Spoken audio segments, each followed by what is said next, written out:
Niko Samburu County. Oh, Samburu County. Huko kientertainment, ulienda kazi ya burudani ama?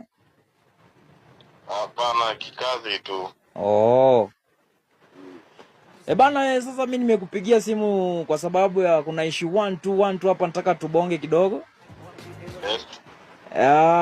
Tuliona kwa mitandao ya jamii bana, umepost umesema unaquit entertainment industry kidogo. What happened bro?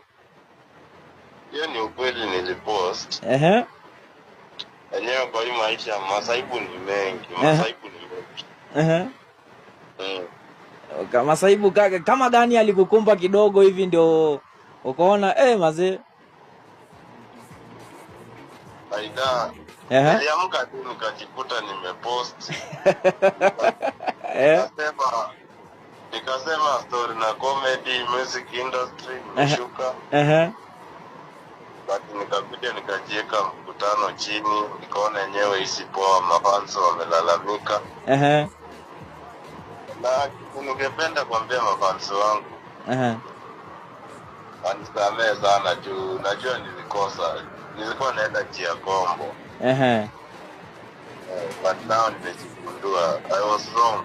Juu kuna wasanii wengi comedians walikuwa wananitegemea, hadi walikuwa wanakuja inbox wanasema mbona na tulikuwa nakutegemea sana.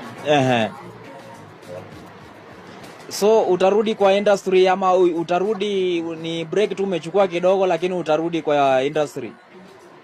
Yes, something big is coming. Kitu kali inakuja, nimerudi industry in full force. Mazee, kwanza venye ulitangaza hiyo maneno, unajua mimi ndo nilifeel mbaya. So unajua mimi nilikuwa producer wako man.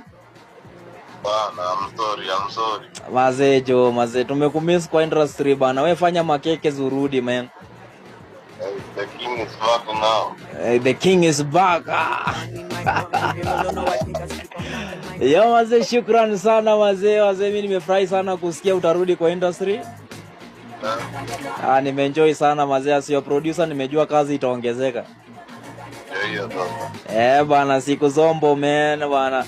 Na kwa mwenye anaanza tu comedy, labda utampea advice gani mazee? Najua umegrow mazee, nowadays naona Facebook ni makei mazee. Media zako zimegrow hadi YouTube naona uko 2K mazee. Mazee, utaambiaje upcoming mwenye anakuja, utampea advice gani?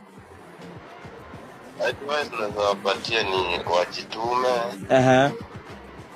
Safari ni mchezo, kaidi hivi utafeli mazejo. Alafu wasiangalie watu, unajua kuna watu watasema ni